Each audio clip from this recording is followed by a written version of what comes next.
for the first time this season, back by popular demand, the dynamic duo. Bad boys in the building. It's Darren Lewis and Jermaine Beckford. We've started already, I know. It's been tough just getting us to this point.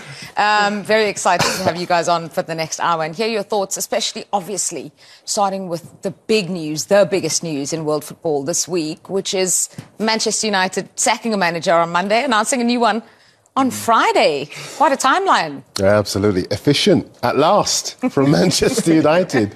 Who knew? Sad for Ten Hag, of course. A decent man, a decent coach. Perhaps not the right fit for Manchester United, as we've seen with the numbers and the performances and the position in the table. Amram, young, exciting, 39 years of age. He has an identity about the way that he plays. He has done superb things with his club, and I think he will bring an energy to the Old Trafford Theatre of Dreams that they need. Isn't it funny, Jermaine? I'm sure you've been in a situation before where, you know, you've had a manager change. Everything that United were missing in terms of chances in front of goals suddenly went in midweek. There was already a fresh energy and a change. Yeah, it was like the reins had been taken off and the weight had been lifted. Every single one of the players gave an extra 5%. And it doesn't seem like much. But when you've got players operating at 85% already, that extra 5%, it does add up. Maybe it's a change of voice, a change of direction, different game plan from Van Nistelrooy. Obviously, watching the game, he didn't change too much. They pressed a little bit higher up the field. They pressed with a little bit more intensity, a little bit more aggression as well. But they got in the final third a lot more often. And obviously, look, 5 goals is where they ended up. Just on a basic level, do players look at the fact that a new manager's coming in and think, he might bomb me out if I don't now step up? 100%. 100%. Because every manager comes in with their own, like you mentioned, identity, their own game plan, the way they want to operate. Now, players that have been regulars under Ten Hag or Moyes or Jose or whoever it may be before that, they're not comfortable because they're like, right, well, every manager that comes in wants to bring in their own players, their own squad. They want to have their own squad. So in 18 months' time, we'll look back at this Manchester United team, compare it with that one in 18 months' time, and there won't be many similarities between them in terms of the personnel, especially in the way that they operate, the way the teams play.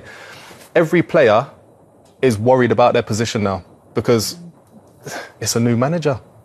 You don't want your position to be the one position that he targets first. I have to say, Jules, that should be the case at Manchester United. It all the time. Absolutely should be all the case. Time. Yeah, and I think that's a big part of the problem with Ten Hag. There were no consequences for poor performance. Yes. And what that meant was that they would continue on a slide towards, well, the position they are in the table. What is it, 14th now? Now, Manchester United should not be there, 9-10 games into the season. But because there were so many players secure about their positions, either because he'd bought them or because he wouldn't crack the whip enough, I think there was a malaise there that they've struggled to shake themselves out of, and they became one of the easiest teams to play against in the Premier League. What was easier? What's interesting as well, is when Sir Alex Ferguson was in charge, every 6 months, every window, key players, the best players, the most influential players, your position was under threat every single window. And he would bring players in to replace Van Nistelrooy, who was arguably one of the best goal scorers Manchester United had at the time, Roy Keane, David Beckham. All of these players' positions were under threat. As you mentioned, there were no consequences for poor performances. That's why they are sitting where they are. Yeah. If they lose this weekend and 2 other teams below them win, they can find themselves in 16th position, 4 points, above relegation zone after 10 games. Manchester United. You guys have been speaking about the players and the state of the squad currently. Well, United defender Diego Dallo has been speaking to us about his compatriot Ruben Amorim and about Ten Hag being sacked. I mean, it's obviously sad. Unfortunately, not my first time changing managers at this club. But like I used to say, I always try to grab the positives out of things. I want to keep the good memories with him. What we've done in the last 2 years, winning 2 trophies. I won the first trophy at this club with him, so it was really important for me and for the club. I think It's not a question that he gave everything for this club. He will have our respect and my respect forever. So really happy with what we did together, but obviously a sad moment when you see them leave. I know him obviously from Portugal, from managing a big club in Portugal. So really excited for the news. I mean, I think he has more than ability to come for a club like this. I think he deserved already a big step like this in his career. So I'm really happy that was to come here. Right, that's a current Manchester United player. Why don't we hear from a former one now? Owen Hargreaves joins us on Team Talks tonight. Owen, thank you so much for your time. Great to be speaking to you. What a week for Manchester United. Sacked the manager on Monday, named a replacement on Friday. What have you made of all of it? It was the right step. You know, it's a shame. I thought Dan, kind of nailed it in terms of Ten Hag. He's a nice guy. I think everybody wanted him to do well, but it wasn't going well. Let's be honest. The team wasn't performing well. They weren't scoring goals. They weren't getting results. So I think change was inevitable. And I don't think they could have picked a better manager than Ruben Amorim. Brilliant coach, super successful, had success as a player, had success as a manager. He's got a clear identity, his team's attack. So, I mean, look, I'm delighted for Manchester United. I think I think they've hit the jackpot with this one. What can we expect from him, do you think, as Manchester United manager?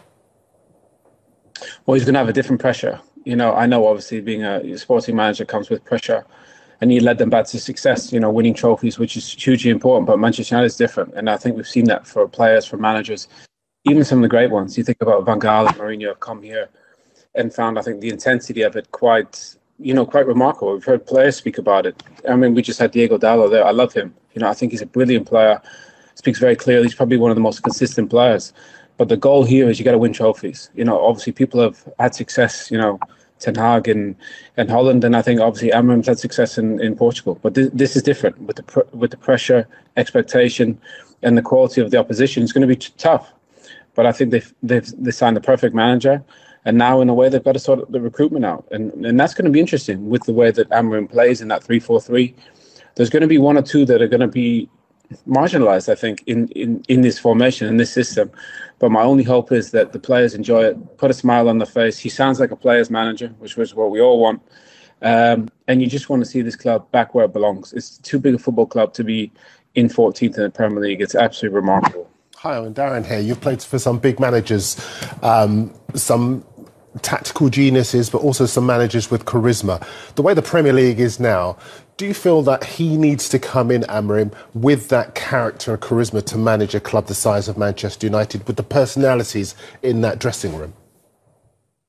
It's a good question, Darren. I think obviously dealing with the players is the most important thing, but then you got to deal up. You got to deal with the owners, and you got to deal with you guys, with the journalists every day. And I think that's one of the trickiest parts. A lot of people criticize us doing this job, whether it's myself or Paul Scholes or Gary Neville, and being very critical of the players. But the fact of the matter is they're not getting results. So there's going to be a lot of pressure, but I think he's up to it. And I think the way that people led back in the day, Sir Alex, he was the boss. We used to call him literally the boss because he was a boss. I don't think the lads will do that anymore with Ruben Amorim. I think he communicates differently. I think the younger managers are more open. They communicate more. They answer questions. You would have never said to Sir Alex, why am I not playing? Yeah. You just would have never asked him, because he would have given you a look that you would have never knocked on his door ever again. And I think Amorim is probably slightly different in the fact he'll communicate. And I think that's probably one of his greatest attributes. But ultimately, he's got to win. That's the most important thing. If he doesn't win, then, not that we're coming for anyone, but we'll be criticizing. You'll be criticizing with your colleagues. Julia will be criticizing, and it's tough. It is really tough, and I do think the pressure gets to people. I don't think they're used to the magnitude of the football club. But we just want to see Man United back where it belongs. It deserves so much better than where they're at right now. And Owen, just a quick one. The timing of the appointment and when he's going to join up with Manchester United, I personally think it's a masterclass in terms of he's going to join up with the club when he's got a relatively favourable run of games. They're 3 out of the 4 games you would expect Manchester United to win as soon as he takes over.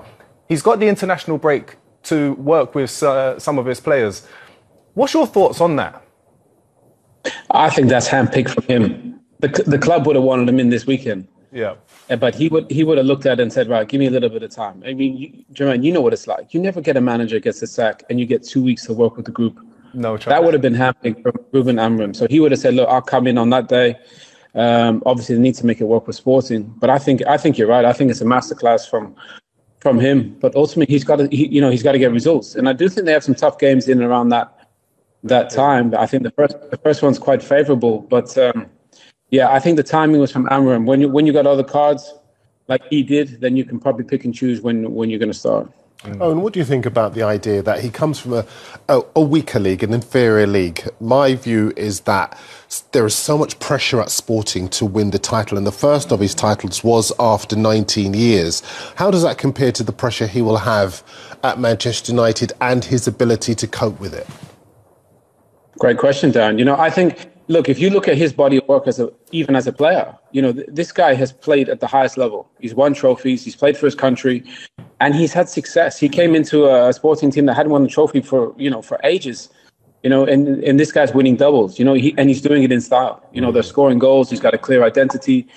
I think he's young.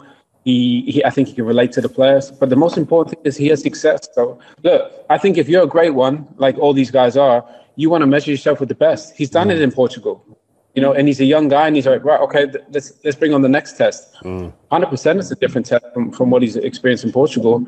But from my experience, I grew up playing football in Canada, went to Germany, came to England.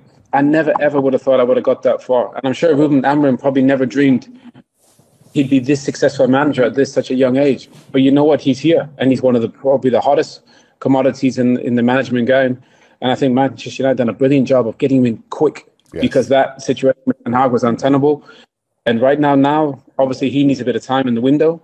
But I like the fact he develops young players, brings players to the academy, which is Manchester United's DNA. Yeah. And it's going to take a bit of time to catch up with United, with City and Liverpool and Arsenal. But give him time, I think he'll get there from his body of work, which is the only thing you can go off. Yeah, the graphic we'd shown there while you were talking, Owen, was just his win ratio, which I think since he's taken over at Sporting was the best across Europe's 10 leagues. So quite impressive. Just another question for you. Under Ten Hag, United did suffer some hammerings. When Amorim looks at the squad, what do you think will be his top kind of priorities? What do you think he'll tackle first? Great question. I think he needs another centre-back. I think he needs another centre-back, because if he's going to play that 3-4-3, I think obviously Euro's going to come in. I think he's going to do that. But I don't know. I think he needs a striker, and I think he needs a centre-back. I think he's got some. I think Rashford's going to love this system. In the way that they play, I think Garnacho's going to be brilliant. I think they need a striker, and I think they need a centre back to go along with the players that they have.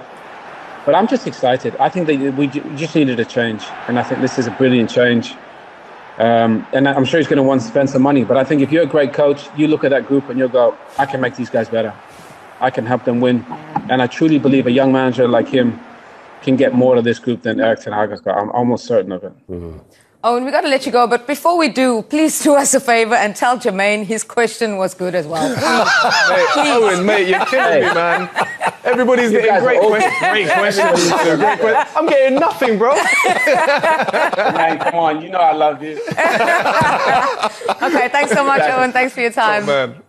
Okay, so Ruud van Nistelrooy played with Chelsea boss Enzo Maresca at Malaga over a decade ago, and we'll hear from Maresca in a moment. But first, here's Van Nistelrooy on taking the reins at Old Trafford on an interim basis. It's going to be a short job as an interim. That was communicated very clear, and I was happy with that. I felt that I was called upon to help the club forward in this situation, and obviously it was difficult, and that Erik had to leave. I was very disappointed, obviously with mixed feelings, but after that you have to switch and the mindset to win, because in the end 75,000 people waiting and celebrating and millions watching at home. So I think that's what we try to do, and same for Sunday. But I have to say it was special to come back to this club and to the city that I liked and I loved so much and still do, and I enjoy it. I enjoy being around Manchester and enjoy working with the players and staff here. I will give him a big hug on Sunday and before the game, and yeah, we expected a tough game. So, what are your memories of playing with him? First of all, fantastic guy, humble, very professional. Unfortunately, I share with him a time when he was already finished in terms of player. But even with that, you can see how good he was. Teammates at Malaga in the 2011-2012 season, Van Nistelrooy and Maresca now head-to-head as managers on Sunday. Chelsea will be looking at this week at Manchester United, all the hype around this new manager, all the focus on off-the-field issues. Yep. And they'll be thinking, oh, great, we can just focus on the game, will they? Yeah, they're not going to be thinking about anything that's going on off the field, I don't think. They'll be looking, and from a personal perspective, I would say, right, let's go and burst their bubble. Let's go and ruin their party, because everybody's excited. Everybody's over the moon happy that Manchester United have got a new manager. Let's go and ruin it. Let's make them uncomfortable. Chelsea are really, really good in turning possession, in how quickly they attack down either wing, through the middle. Cole Palmer's been outrageously fantastic again for another season. But their attacking threat is brilliant. There's not many teams in the league, I think, that have conceded more than Chelsea, if I'm not mistaken. Yep. So defensively, they look relatively good as well, with exception to the cup Chelsea? Game. Yeah. There's room for improvement. Yeah. Don't get me wrong. Nobody in the league is perfect, sure, and for me, they're still arguably the best team in the league. But Chelsea Enzo seems to know what his favourable starting 11 and 3 subs off the bench are. So he's sticking with that, and he's got all of the players playing with a level of confidence, self-belief, and they look fantastic. They really, really do. And I actually think they might be a cheeky shout for a European spot, possibly Champions League. Yeah, and when you've got Cole Palmer in the squad, who's capable of magic, every time we talk about him or we ask his teammates about him, they just, they love that he's in their team right now. What are we calling it? Pre-assist against Newcastle to pick out Neto. And then the goal that he scored himself. And he's got a great record against United of late. Scored 4 against them last season. Yeah, but I think this will be a battle, Jules. I really do. I mean, it might well be that he ends up being the jewel in the crown and the decisive contributor to the game. But I think he'll have to fight for it because, listen, we know that when he's on the ball and when he's in situations where the pressure's on him, he can deliver. But this was against a Ten Hag side that were all over the place, that were fragile, that couldn't see out a victory or even a draw. This side under Van Nistelrooy, you could see how well he fit the chair. He was sitting there, he had that assuredness about him. Hyped the fans up before. And I think all of these players now, as Jermaine was rightly saying, they're now fighting to be in Amorim's team. They know what the state of play is. They know that he's just minding the store and that Amorim's going to come along. He'll be watching from wherever and he's going to be seeing who is up for it now, who's fighting for it, who wants to be part of my plans. I was asking Jermaine during the VT, I know I should have been paying attention, forgive me, but I was asking Jermaine about what formation he will play, because Amorim plays a 3-4-3 formation. I was saying, will he play that way? And Jermaine, you were saying... I think he will. I think in possession, he'll go with the 3-4-3. One of the holding centre midfield players will drop in to make a 3 at the back. And he'll have the wing backs high and wide. And everything that goes on behind the forwards will be intricate. There'll be a lot of movement. He likes really quick-paced players. And Manchester United have that in abundance, Out of possession, I think they'll drop back. The 2 fullbacks will drop back into a narrow 4. And just really, really pack out the centre midfield places. Don't leave any spaces for players like Cole Palmer to try and exploit. But I think a couple of things. I think Amorim picks that team, right? And I know we will. He was asked about it in the press conference, though, and he's never going to admit it. But I agree with that. Definitely knows. But you guys think no? I think yes, because he's going to want to try and imprint his DNA on the team now. And in that way, when he does take over during the international break, the players will have an idea of the type of football he wants to play and the way that he wants them to set up, etc. And it will make his job that much easier. So then he'll have the almost 2 weeks during international break to really implement his style. Ruud van Nistelrooy is also in such an awkward position. He is in charge now. This will be on the record. He got that big win in midweek as interim boss, but he's also hoping to stay on. But he's in a it's win-win situation. Yep. Because those players are going to be fighting for him, and if they get that win, they're going to be fighting for Amorim. So if they win, the credit goes to Van Nistelrooy. But it's Amorim's setup. It's Amorim, as Jermaine's been spelling out. It's his blueprint for the way that he wants to play.